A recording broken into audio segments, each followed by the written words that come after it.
Okay, so this is Pilots Squawking, a podcast about flying, the people who do it, and what it's really like behind the headset. I'm Dale, and in each episode, I sit down with pilots from across aviation, from students to instructors and beyond, to hear their stories, their experiences, and the lessons they've learned along the way.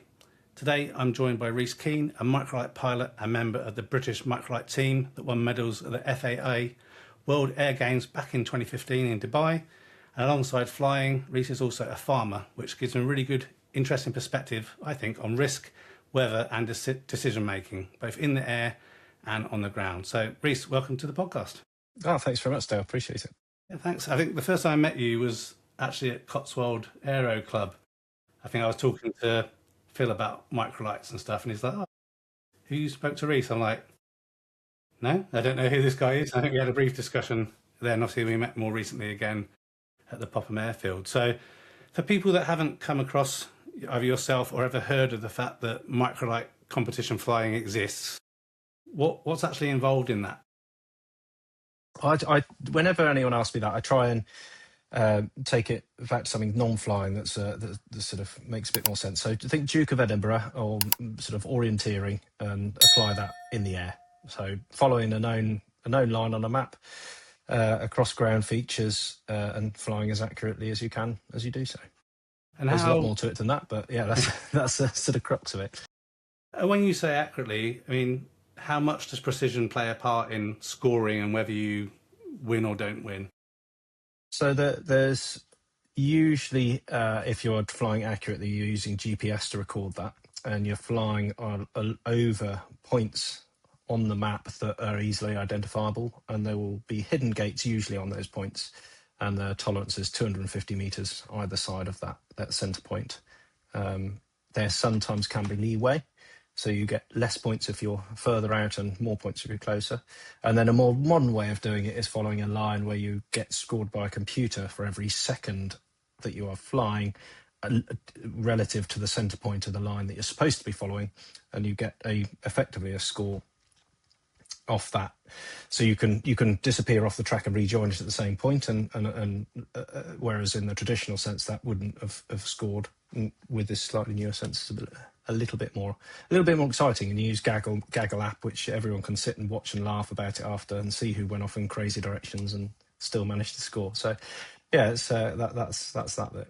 Okay, I guess something probably worth clarifying for the listeners as well as myself. I think I know the answer. When I first heard about microlights, I never realised that is what I think we call the 3-axis microlight, which to me is like an aeroplane. But when we talk about microlights here, I think the official term is flex wing. Is that? So yeah, flex wing and fixed wing is generally what people refer them to. So flex wing is like your hang glider wing on top with a trike on the bottom, and then fixed wing is, well, it could be an aeroplane for the average Joe Bloggs on the street. Right, but the competitions, that's the flex wing, the glidery type thing, is it? Or I've done both, and so at FAI level it's split into 4 classes: so single seat and 2 seat, and then fixed and flexed, and then if you add gyros in, there's those as well. Okay. And before we started recording, you said that there's obviously the 2015 one. Obviously, it was a while ago. I did a bit of research. I think there's supposed to be another one 4 years later, but that was COVID. There's supposed to be another one, but then it was in Turkey, and for some reason that got cancelled, and it's kind of now a bit up in the air. What's happening with it? Yeah. So those specifically were World Air Games. So they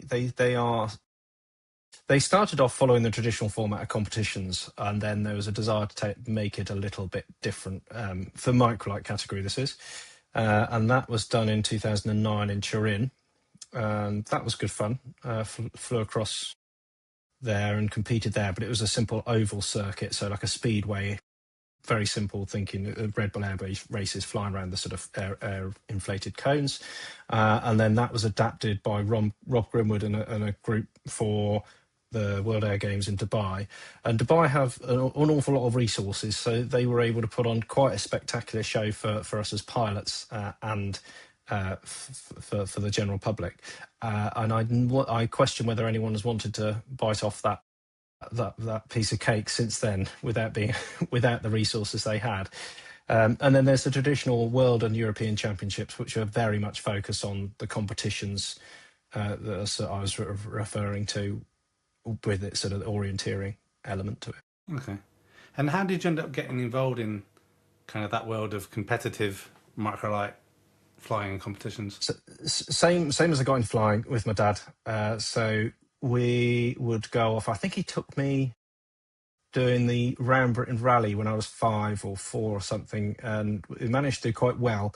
At which point, a lady called Mary O'Keefe was very upset that a young child was going around, and my dad was able to fly a 2-seat with effectively a 3-stone person in the back and go very fast because in a small microlight, and not burn very much fuel because I was quite light.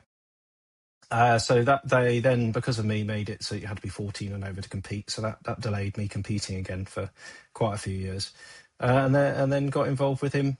Then doing the nationals later on, which we didn't do quite very much of until I was quite a bit older, because he then went and started flying a chaser, which is a single seat flex wing, and he did many things there. I think he came silver in South Africa in that one, and I just quite liked the social vibe. We used to go and camp with him as a whole family. Used to drive my mum nuts because she'd have to go and find this airfield that obviously had no signposts on, because they never do, and they're in the middle of nowhere, because they always are. Battle the traffic on the road on a Friday with 4 kids in the back, and then pitch a tent up, because he'd usually had a few beers by then and wasn't much use for putting a tent up. So, but yeah, I quite enjoyed the social side of it, so went along for that. And yeah, I ended up. What did I first compete in? I think it was. I think I bought a chaser and did the same chaser, or very similar chaser to what he did.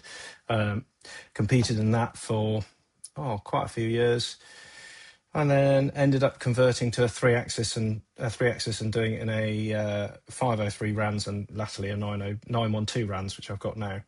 So, Okay. And in between time was the World Air Games, when we did it in 2-seat flex wings, and the Quick R's, which are the P&M machines, which were very new and shiny in those days. That's interesting. I think it sounds like you probably got a really good relationship with your dad, that you get to have, I guess, a couple of things in common, and then obviously you get to share that experience. So that's I don't think many people have that, so that's definitely great. And how does it work in terms of, you've competed against each other, so does that work well, or... So when we competed 2-seat, so before I had the chaser, so when I was, I don't know, I'd have been 17 or something by then, we were actually in the same plane. Right, okay. So we were competing together, and the interesting thing was he was really struggling to delegate, because he spent so long as a solo flyer that he forgot that I was in the back and I was kind of just ballast. So I eventually managed to persuade him that I could map read and help him if he got really lost, and spot photos as well. And then I became the useful person who could put the tent up for him when he was chatting, and get the plane ready when he was busy planning, and learned a lot from watching him and other people. And then I took and went solo, and he carried on 2-seat with other people. So he'd take different people up. Okay, so you weren't competing head to head then? No, not competing head to head. And even last year, 2024 now, so a couple of years ago at Corby, he was in 2-seat flex with my cousin, and I was in 2 single-seat fixed wing. So we were in completely different class. But I was also team leader then, so kind of ring lead and everything with Paul Dewhurst. So okay, it was good fun. You get to maintain a good relationship then. Not Yeah. Don't fly with him very much anymore, because he's often in France at their house, and okay. I've usually got my own plane and flying if I'm going to the same place as him. Yeah. Okay. And so at what point? I know you've mentioned it's probably answers with your dad, but at what point did it get serious enough then that you end up representing the UK?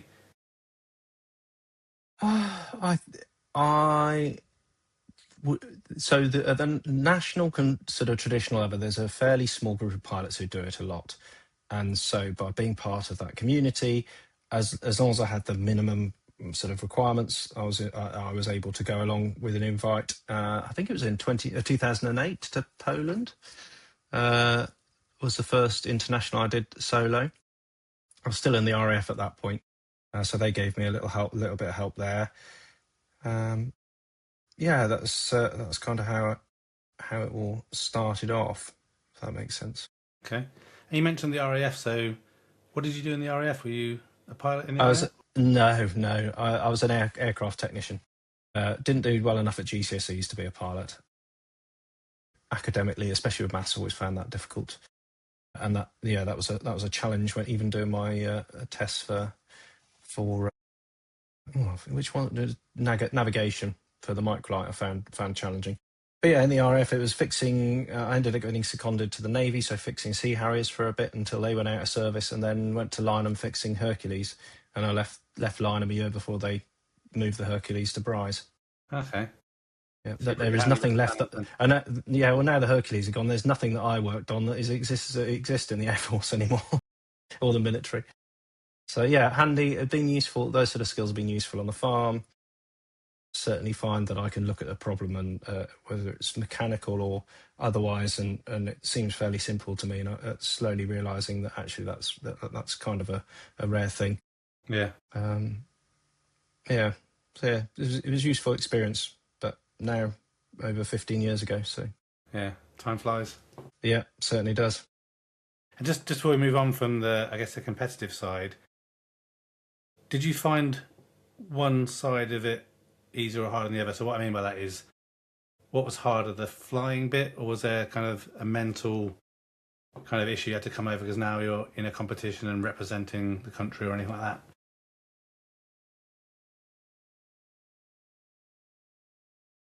It's tricky because sort of going back to where I was before. It was not easy. I guess it was easy for me, having been around competitions for a long time, to go from the nationals to the international stage. It was always about how I could be the best myself, rather than nerves about representing the country so much, and just having a good time of doing it. Whereas the World Air Games were a little bit different, because there was literally crowd stands there and people could watch us, and yeah, you don't want to mess up in front of a group of people who you don't know, who have come to have a good time watching it, or other aviators. So I mean, we were flying there in front of helicopter pilots and balloon pilots, and we were all watching each other. So that was quite interesting. Aerobatic pilots, so sort of really top end, sort of some people professional pilots and Right. top of their game. Which for microlighters, I am definitely not a professional. I would say instructors are professionals. So it was quite an alien place for me to be, and that was interesting, being part of that process. So there's a very few people who've done what we've done in that space. As I say, I think you're probably underselling yourself. You must be somewhat professional if you can win a medal. Oh yeah. I'm the definition of professional. Someone I would feel is someone who does it day in, day out, and does it for a living. And yeah, I do my best, but I'm no instructor. No. So you kind of already mentioned this a little bit. Obviously, you got into flying because of your dad. But what was your training journey like? Did your dad just kind of teach you unofficially on the side, or did you start having certain lessons and you did flex wing and then fixed wing, or what was your journey? I went up. So my dad was quite clear that I'm not going to teach you. A, I haven't got time, and B, I don't think it will work very well. There was a guy who was based here, who was a little bit of a rogue, who sadly died now, but he had access to a couple of flex wings, and he'd stick me in the front and fly me round. Did a couple of hours at that, and then went to Simon Baker at Long Marston, who did it officially. Did the training there. I think I did, from memory, this is going back 2000, I think it was 2002, 2003. I think I passed everything. Did the GST. I think I did it in minimum hours, so 25 hours from start to finish. Did the GST at the end. So that was fun, learning at Long Marston, which is now gone as well, much like everything in the RAF. And some interesting experiences there. I remember taking the XL up, which is what I learnt on once I went solo. And Simon said, "Well, it's a bit windy today." Being sort of a 17-year-old, I thought I can do that. That'd be fine. I did one circuit, thrown around all over the place, and landed and put it away. He said, "Oh, did you only do one circuit?" I said, "Yeah, it was a bit windy." He said, "I thought that might be the case." And yeah, probably knew full well that it was going to be a struggle, but there's only one way you're going to learn. And he obviously decided I was going to be safe enough, but learn a lesson from doing it. Yeah. Yeah, that was good fun. In fact, I saw Simon. Simon was here yesterday. Flew in with Andy in a Sky Ranger. Okay. So it's nice to see him.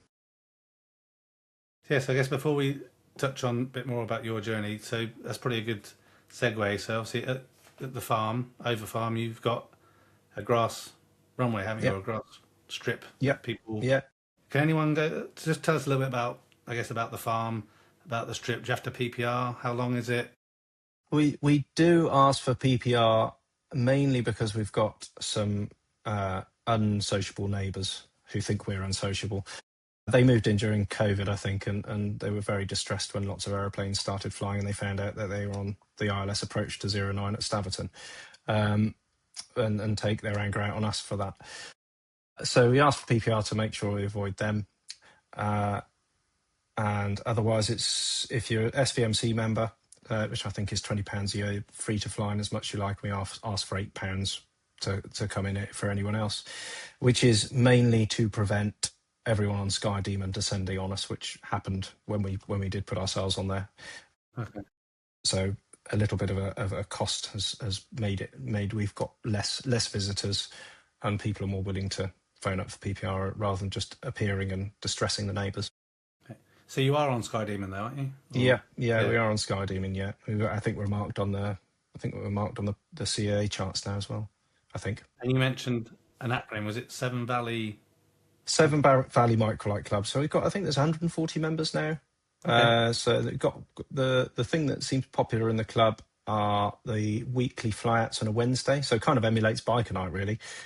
Find an airfield nearby and fly to that, and either have a picnic or sometimes we throw together a barbecue as a club. That's quite. I think £20 a year for that is great. We do a Christmas do, which is paid for from that, and do some winter talks as well. The fly-in seems to be the one that really generate interest, and there's the occasional further fly out, but that seems to be better organised with WhatsApp, and someone says, "I'm going here, does anyone want to join?" And either one person goes, or in one case after COVID, the 17 of us went up to Scotland. So it's quite a vibrant little club.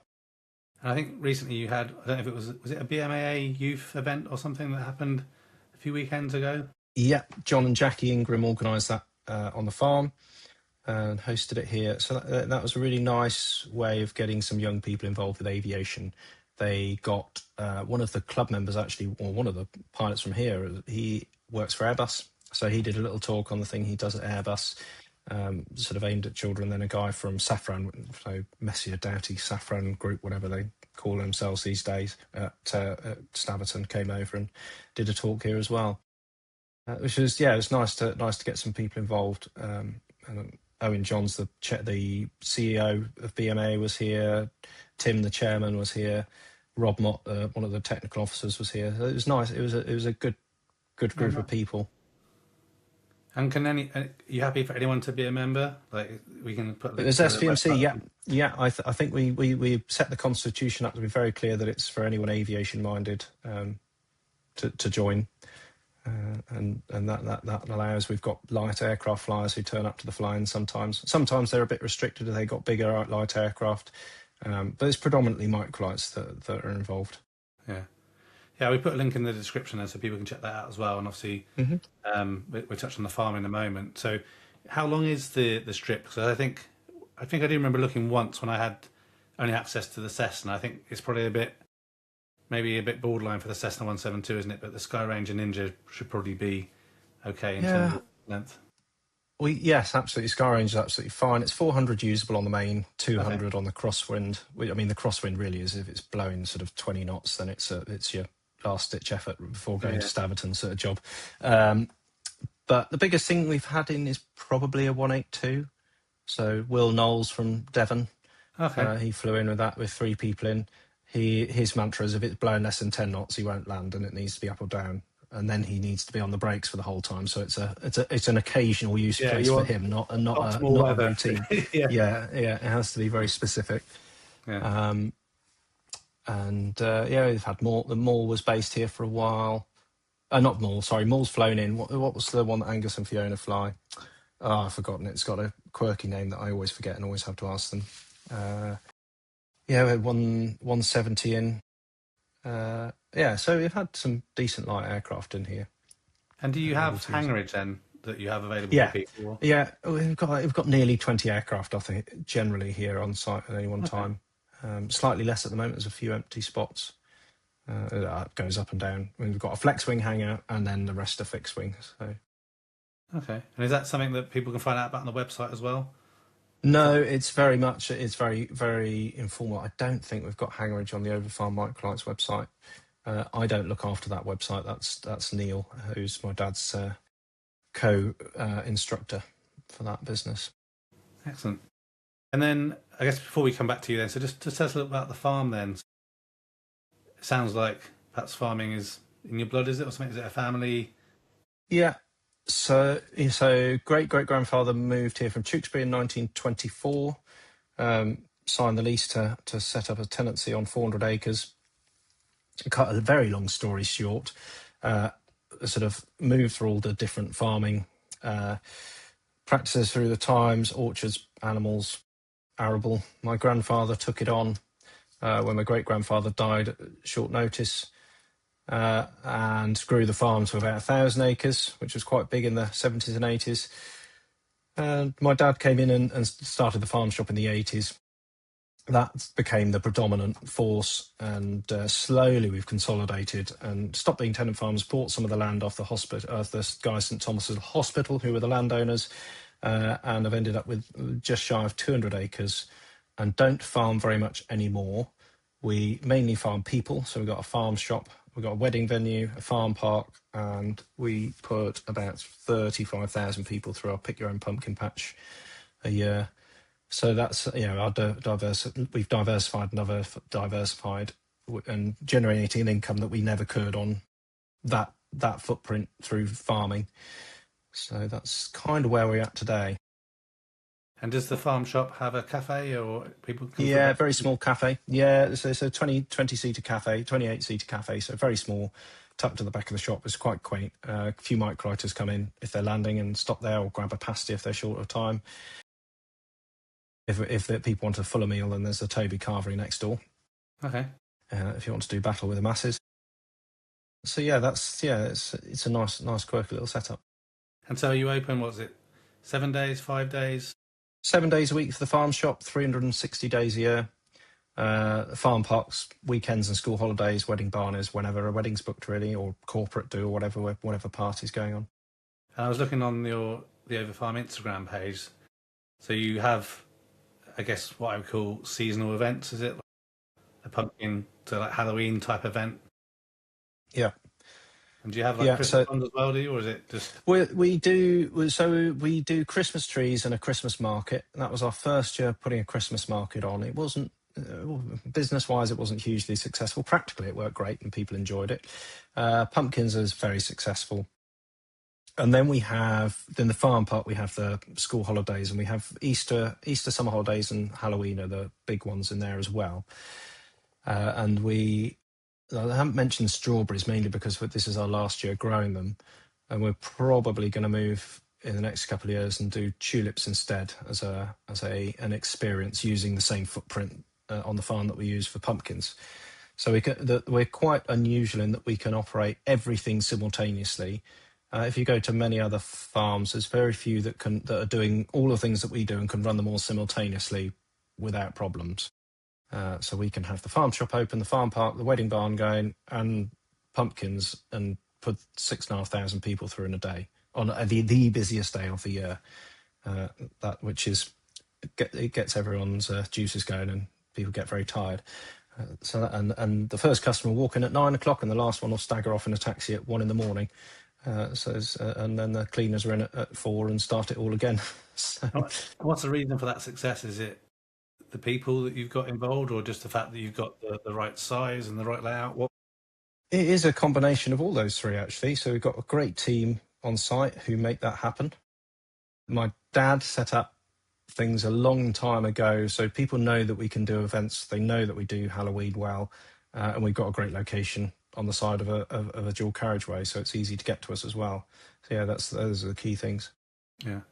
So just bringing it back to the aviation bit, you mentioned earlier you don't consider yourself a professional pilot because you're not an instructor. So it sounds like you're farmer by day, pilot when free or whenever. Yeah, yeah, yeah. That's it. Yeah, very much so. So yeah, profession would be whatever job needs doing today.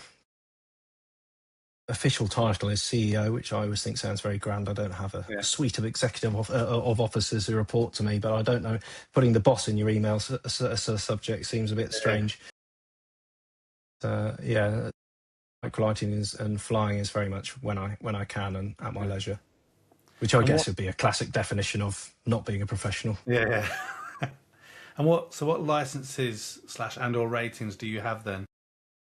So I've got I can fly a flex wing and fixed wing. I converted with Mike Edwards at Staverton in 2014, I think it was. And then I also got SEP rating with Phil Matthews at Staverton, and did that 2-3 years ago. And then did the night rating. It's not night rating, is it? Because that's for your PPL, so it's night edition or something for the SEP in this winter gone. Yeah, so that's all on the NPPL licensing then, is it? Yes, yeah, if you say that in the yes, I lose track of it. It's I always ask the instructor and then understand for about 2 days, and then I've forgotten what it was again. Yeah, everyone has as long as it's in date. Easy for us to understand, do they? No. Yeah, absolutely. Yeah. Yeah, I was talking to Aaron Bliss at the Popham show. My ongoing confusion with, well, the CAA says this about PPLs, and then you guys say this about MPPL, and you can attach this to that, but not if it's this to there, and you're like, why is it so complicated? It's all wings and I know. Things. Yeah. I'm exasperated with everyone else, but I can also see how it's got so complicated when there's lots of authorities involved, and the sort of legislators trying to do their best and make the best system. Yeah, I think it's easy for me to comment because I don't know any of the details. It always seems a little bit, I guess anything governmenty is a bit bureaucratic. Yeah, bureaucratic, yeah. But it just all seems a bit kind of old-fashioned to some extent. I mean, I have visions. It is, isn't it? Yeah. We still use paper and clipboards. We don't have anything electric to make things easier for you or anything. It just seems a bit out of date. Yeah, no, that's it. And you read some of it, and it's very old. Flying's been going on for a long time, and try and merge that with Europe, who've got different ideas of how to do things, and weird little side things start happening, and yeah, it's a tricky thing to navigate. Yeah, it's definitely hard to navigate. Yeah, and I mean, we struggle and we fly, and then even the people that are responsible for the navigation seem to be struggling as well. So don't envy any of us really. So what aircraft do you fly at the moment then? When you do get time, what are you flying mainly? So I've got something called a RANS S6, and it's an American design, built by, so it's home built by Keith Finning, and I think he had some other people helping him as well. He was 22 years old now, so it's reasonably old. Not old in light aircraft standards, but getting on a bit in microlight standards where things are a bit newer usually. It's a 2-seat side-by-side high wing with welded steel frame and aluminium tube with Dacron covering. So, and it's quite nice. Got a 4-cylinder 912 in 80 horsepower, horizontally opposed engine, which goes quite nicely. And with your RAF experience, do you maintain it and work on it yourself? Yep. Yeah, I do a lot of that, and as it's done 1,000 hours, and it had a period in its life where it was a syndicate aircraft, and I know I say this because I know this one of the syndicate members. They struggle to look after it as well as they liked, with it being at Long Marston in a slightly open shed and dragged in and out, a bit of hanger rash, and it had a period of life being loved, and then a period of life of a bit of neglect, and then it was bought by the guy in my hangar who looked after it for a bit, and then I've had it since. So it's constantly got little niggles like boats and aircraft do that you just need to keep an eye on and keep progressively fixing. So you usually have a bit of winter maintenance and try and make it a little bit better every year by improving the wiring or changing a problem bit on the radiator system or whatever it is that year. And do you enjoy the maintenance side of it as much as the flying side? Yeah, I think I do. I think that's one of the attractions for me. although it can get a bit frustrating when you just want to go flying, or like I had the other week when I needed to change an electrical part and it kept me up very late changing that when I could have been in bed. It meant I was quite tired for the weekend of flying. And is there anything that you kind of learnt doing the competition flying side of things that you think every GA pilot would benefit from that experience or knowledge? Oh, that is tricky, isn't it? I don't want to say people should go and do competitions just because I've done it. I think but from what I have gained is accurate navigating on a map is something that I think I've got quite good at, and I don't particularly struggle with. And I use some very, very bizarre techniques that it wouldn't come from learning to fly or going through a standard course. I don't use a compass, for example. It's not really much help when I'm trying to navigate. I'm usually looking at the angles that I am relative to the road or the woodland that I'm flying over or near, and that's something that is quite helpful. It doesn't mean I don't make mistakes, but I'm quite comfortable navigating with a half mil chart, and did so. I mean, relatively recently, we were flying across Europe with them, and just with a map, half mil map strapped to my legs, and that was it. We didn't have GPS, and just carried on from airfield to airfield like that. Proper old school. Yeah, and I don't know if we were not using whiz wheels or anything like that. So that would be, in my mind, old school. It was whiz wheels and lots of mental calculations. I'm kind of looking at a bit of paper with some lines on and making sure I'm lining up very, very accurately with what's on the ground very near me. Yeah. Quite often I can be flying and go, oh, that's a pretty place. Oh, it's this. I've no idea where I actually am in the UK. I just know exactly where I am on that sort of centimetre square of map. Flew over Silverstone once. I thought, there's lots of racetracks here. I had no idea what it was until I looked at the map. What am I near? Oh, Silverstone. No, that's where I am. So I definitely struggled with the navigation when I was doing my PPO. I think the main thing was, I guess, confirmation bias. You know, that must be this location because that's where I want to be, and convincing yourself that it must be that. And then when your brain kicks in, going, oh well, yeah, but there should be train tracks. There aren't train tracks, are there? So clearly, I'm not where I think I am. And then my brain does the thing that it always does to me, which is not helpful. Is this is stupid. I could just use my phone. Why am I having to do this irrational thing? Again, it's important because technology fails, doesn't it? But I never did orienteering or Duke of Edinburgh or anything like that. I was in the Cubs and did a little bit of map reading, but it's definitely not my forte. And I still remember the first few lessons. Everything looks so different from the air, doesn't it? Well, at least in my head it does. I remember the instructor saying to me, can you see the Malverns? And I'm looking for something big. And they don't look as big when you're... No, they don't. No, they don't look like very much. I certainly don't ignore GPS either. I think it's a really useful tool, and Sky Demon, I don't use for flight, but from what I've seen of it, is a great tool to use and probably a great addition to safety. But like you say, it can fail, and I do like having a map with me, just for as much as anything, I can pick up and go, what is that over there? Because you kind of, rather than messing around zooming in on Sky Demon and then losing your orientation with that and all the other stuff. It's just easier to pick up a map and look. I think, is it for flight? That seems to be more common in the US than for IFR flying. I've only seen people using it on IFR in the UK. Not Flying Reporter started using it. I forget. Is it John? John, yeah. So I've seen him using that on his videos. And he's doing his around the world thing, or flying to America or something. Yes, he's doing that. This is coming up soon, isn't it? 23rd of May, is it? He's doing that? Yeah. That's exciting. So, that's the thing that I'd like to do one day. And then people do that, oh, well, it's very risky in a single-engine aircraft. I watched Mark Rutherford's. He does it. He's a ferry pilot, and read some ferry pilot books. It can be pretty scary if it goes wrong, but I don't know. They don't stop all that regularly. So But yeah, they can and do go wrong. I guess it's all in the preparation and going doing it with your eyes open and not flying into dodgy weather if you can absolutely Indeed. ever avoid it. And so, Yeah.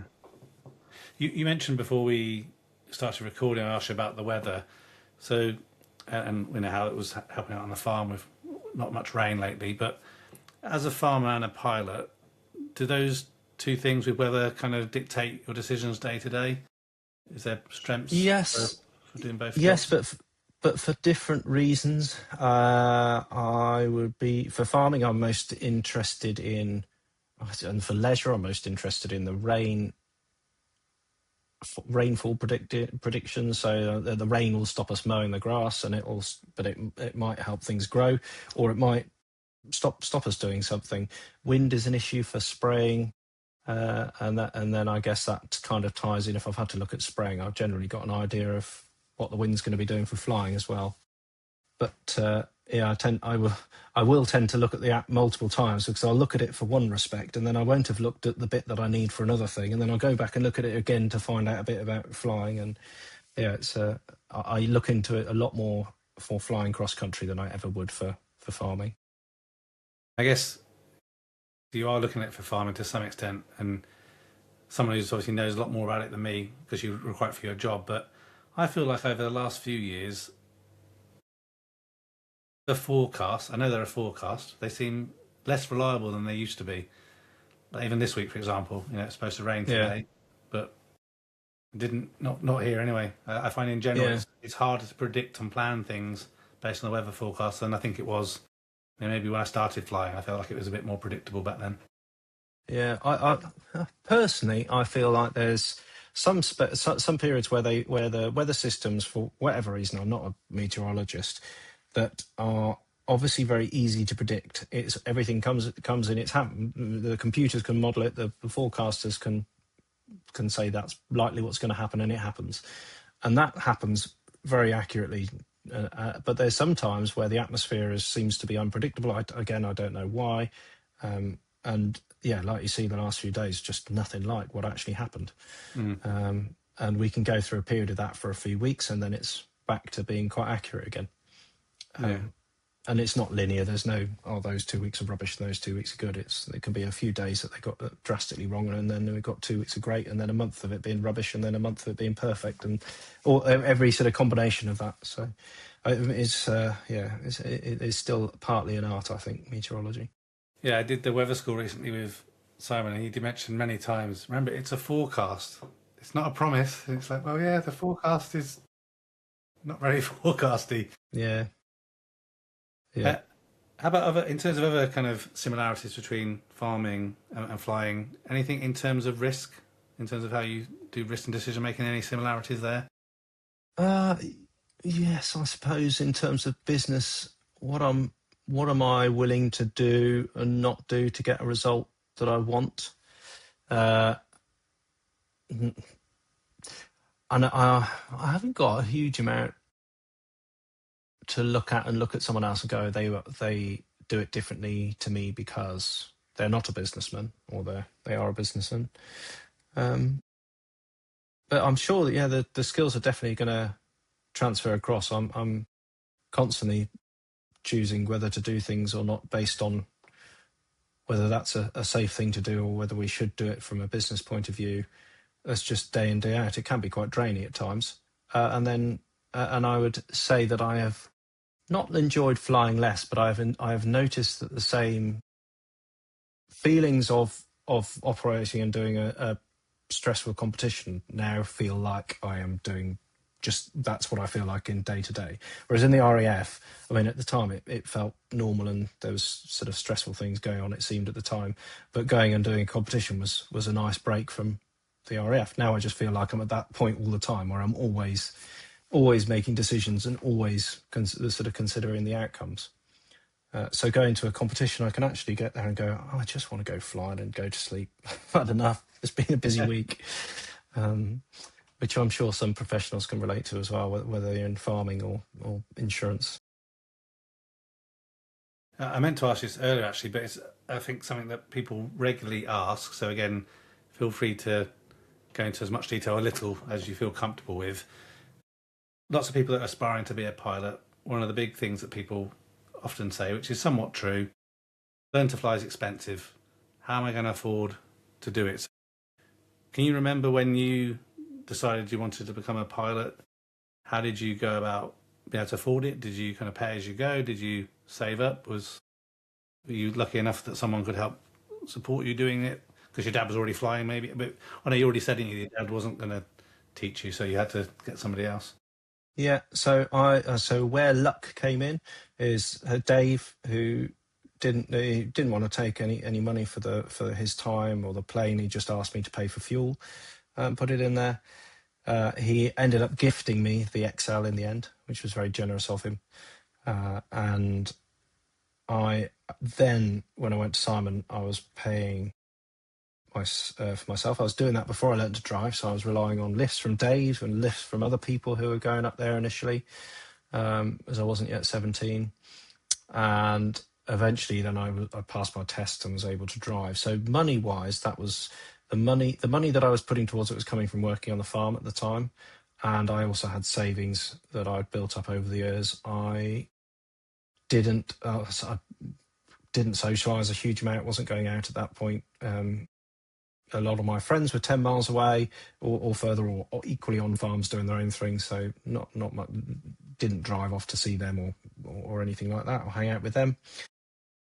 Then once in the later stages of that, when I was 18, I then joined the RAF. So I did the last part of my I think I did my GST just after or very close to the time I joined the RAF. So I had an income from that as well. Yeah. I mean, is it expensive? Yeah, there's no way of shying around it. There's cheaper and more expensive ways to get into aviation, and that's the trick is to find the cheapest way that you can do it that is accessible to you. But there is no even going and learning to fly a hang glider or a paraglider. You need someone to take you there and drive you, and if you're a young person who's not got a license and that costs money and fuel and time and sacrifices from someone else. Or if you're a 25-year-old and you've got your car, you're going to have to drive there and buy stuff and pay for people to teach you. And it's a really tricky thing. That's why there's bursaries to help people. I think having the BMA Open Days really help. That sort of brings people into the aviation world, and also I would say highlights that just because you can't afford to be a pilot doesn't mean you can't get into aviation somehow. Maybe be a pilot one day by surrounding yourself with like-minded people. There's lots of stories of people who've done that. They went to the club and cleaned the aircraft and catch lifts off other people by being a bit cheeky and who had a plane and then eventually managed to work somewhere and then got flights through that and got into it like that. So there's lots of ways of skinning a cat, as they say, isn't there? So it's just finding the one that works for you. It sounds like you obviously benefited, I guess, from already being in the aviation community to some extent, didn't you? From your dad. That's huge. That is huge. I think, don't underrate that, and that's why people who do go to clubs are able to. They find little things that they can do to get into aviation. And for me, it was just being around lots of people who were interested in it as well. And that you pick up little bits that you don't necessarily realise are useful at the time, but then you can pull on that knowledge later on. And that's probably one of the reasons why I was able to get through my licence so quickly, because although I had not necessarily flown an aircraft, I knew what it felt like to be in different positions of flight. I knew what all sort of the terminology was, so that kind of bit wasn't particularly difficult for me to have to learn. I knew how it flew roughly. So I just had to, the tricky bits for me, like I said, with the maths and navigation stuff that I hadn't done that before. So that was the bit that I had to knuckle down and work on. Yeah, I think, not to put words in your mouth, one of the things I know I struggle with is I'd say I'm more of a hands-on person, and I get frustrated when someone says, you have to commit these calculations to memory. Because I'm like, well, in real life, I wouldn't. I'd ask somebody, or I'd look it in a book. Why do I need to memorize this equation to work out something? I'm like, because in real life, I wouldn't go, oh, well, I can't remember the calculation, so I guess I'm just going to get lost. That just wouldn't happen. So my brain, again, The other times that it decides to destroy me is by just going into non-pragmatic mode and going, no, I won't retain this information because you shouldn't need it. You should be able to just ask or reference it somewhere. Yeah, I find remembering things, if I don't use it, I lose it within a few months.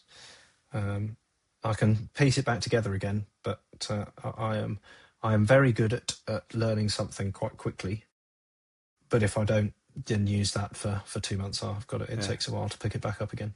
Yeah, prime example of that for me is I've had a few people ask me to do a video on how to use a whiz wheel, and I still have my whiz wheel, but once I didn't need that thing again, I'm like, this isn't a computer. I'm not using it anymore. Yeah. So it just kind of relegated to my backup bag somewhere, I think. So yeah, I will do a video, but I've got to like you said, it's in there somewhere. I've just got to link it all back together so I understand how to do the drift and what way to turn it and turn it around to do different calculations. I can see why they were back in the day, why people just thought they were brilliant, because they are. The artistry of it, how it all lines up, and if you do this, it gives you that. But at the end of the day, the user interface is far better on an iPhone than it is on that. So that's why we default to that. Exactly. It's capable of doing so many things, isn't it? You made another good point, which I think just wanted to briefly touch on, is just because you can't be a pilot today, there are many opportunities, aren't there? Like you said, even if it's in the RAF as an engineer or a mechanic or something. And another thing I never realised until probably a couple of years ago, and you mentioned like ferry pilots and things. I always knew, even though I wanted to be a pilot, I knew I didn't want to be an airline pilot. Not for any particular reason. I just didn't want to take people on holiday. That's not what I wanted to do. And it sounds stupid as I say it, but then you find out, well, you could be a cargo pilot. Or then someone's like, oh, there's this thing called a ferry pilot. I'm like, ferries? I don't want to do anything with boats. No, deliver people's aircraft. There's more happening, I think. I think everyone, again, broad statement, I think people think pilot aviation, the only job is take people on holidays. I think they forget that there's a whole thing around it, isn't it? ATC, dispatch, there's so many different things you could do to start your journey in aviation that might lead somewhere in the future. Again, back to the networking that you mentioned at the beginning. Yeah, make a career out of it, and maybe never actually go flying, but just be part of it. There's no problem with that. But yeah, like you say, the ATC, there's pilots who are ATC and engineers who are pilots, and it's a very, very, very big industry. Yeah. So what do you love about aviation?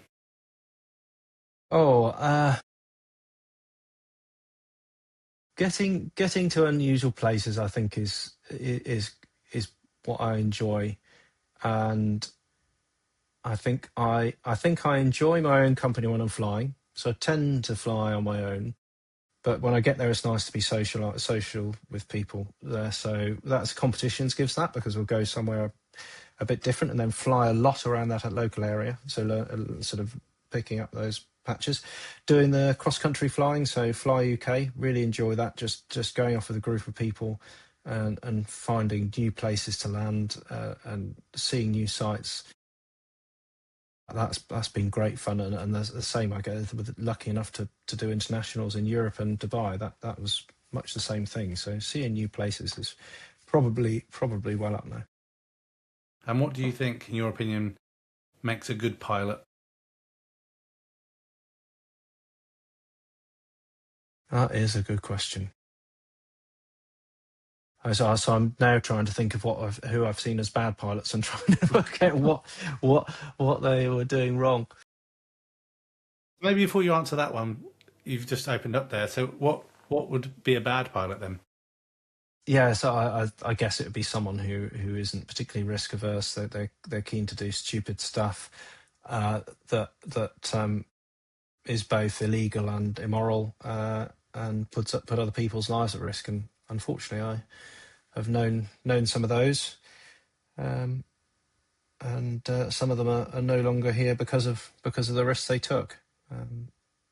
So yeah, what makes a good pilot then is the flip side of that is someone who is able to identify risk, work with it, knows where their boundaries are and where they can say no, that's not for me today.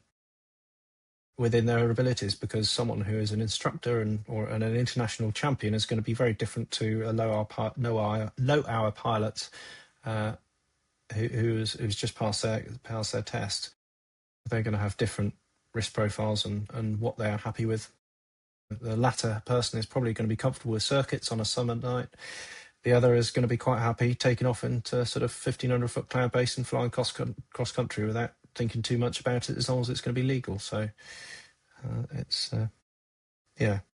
knowing your limits. Yeah, you make a good point on that. And I think two things. One, back to your earlier comment about one of your first student experiences when you went up in that windy situation, and you kind of, I guess, a little bit of an ego nudge back into the right place. And I mentioned this on the first podcast, that my original instructor said something to me that still sticks with me today. I think it's a good thing. He said his job as an instructor was to treat me a little bit like an elastic band, to always stretch me each lesson, but not stretch me so much that I snapped. And to your point there, I guess the follow-up question I have is there a fine line between maybe it's a good pilot or bad pilot or the risk part? Because you can't get more comfortable flying in still safe but windier conditions, can you? Unless you get experience doing it. But then someone could argue, well, you've not flown in those windy conditions before, so you're not safe to do it. But how do you ever...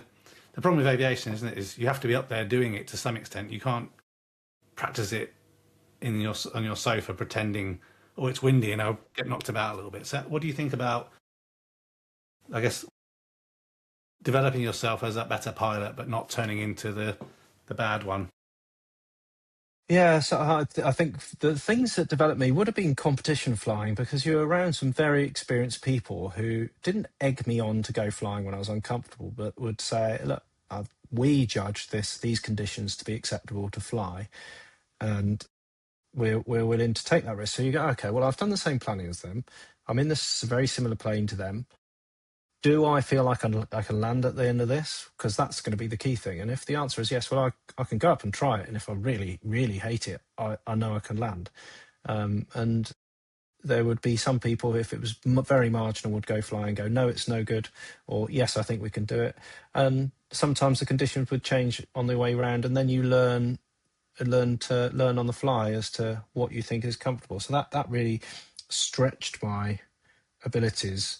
And you come back and go, actually, well, I probably wouldn't have flown in that before, but now I know that if you take these measures, it's doable.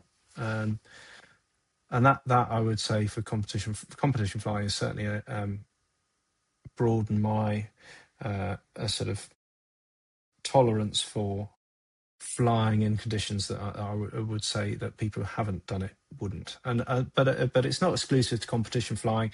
You do big cross countries, you intercept weather that you didn't expect, and you learn from it. I just suggest that maybe competition flying you learn faster. Yeah, that makes sense. So I think it's been a good discussion so far. I just want to move on to the last stages. So this next bit is the quick fire question round. So not too much thought into the answer to whatever comes to you. So dream place to fly? Oh, now you got me. Scotland on nice weather. Okay. Tail wheel or nose wheel? I'd like to fly tail wheel. Not done it before. No, I've not done it yet either. It's on my list. Paper chart or iPad? iPad for just the simplicity of it. Okay. Can you recall your best student moment? Is there anything that stands out from you as a student? Oh, that's a long time ago for microlighting. I can recall the worst student moment. Trapped in flaps with Phil Matthews at Ledbury, thinking that I was in a microlight and very quickly saying, I have control. Doing that in a Robin was a mistake. So learned very quickly there. Don't do that. I can do that in the RANs, no problem. But you can't do it in a Robin. Most underrated skill in flying?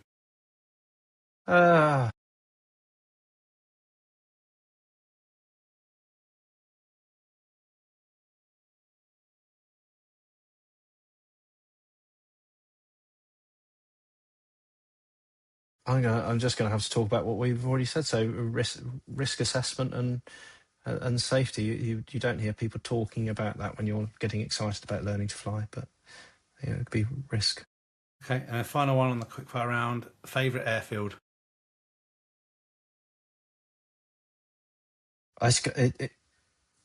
Only because of the bonkersness of it, it's going to have to be the out to sea runway in Dubai with the skyscrapers in the background and jets doing air displays over the top of me. It's just absolutely crazy and something that very few people have experienced. I can imagine.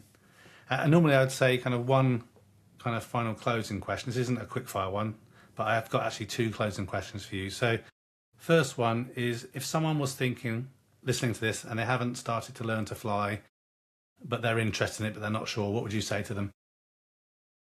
Hang out at a local aviation club of any kind, be it hang glider, paraglider, motor glider, whatever you can get to, and talk to people, and hopefully get a great experience and learn something and maybe get involved. Yeah, okay, great. And then my closing question, you kind of touched on some of these things anyway, but I thought you might have anything else. What's the biggest lesson flying has taught you personally? Treat aviation with respect and enjoy it, I guess. I suppose that's two answers, but yeah, that's good. That's a great place to end. So, Rees, thanks so much for coming on. I really enjoyed it. If people want to follow more about what you're doing or learn more, what's the best place for them to find out about you? I guess the farm as well. Oh my goodness! If they want to look at the business, then it's Over Farm. So Google or search for Over Farm. You can do TikTok, Facebook, Instagram. We're on Googleable as well. And then personally, I'm on LinkedIn and Facebook under Rees Keene. We'll put some links in the description and show notes as well. So that's it for this episode of Pilots Squawking. If you've enjoyed it, please make sure you follow and subscribe on whatever platform you are listening on. Help the podcast grow. If you know someone who's flying as well, feel free to share this with them. We've got more conversations like this coming from across aviation, so stay tuned. So thanks for listening. And Rees, thanks very much. Really appreciate your time. Thanks, Dale. Yeah, that's great. Thanks for having me along.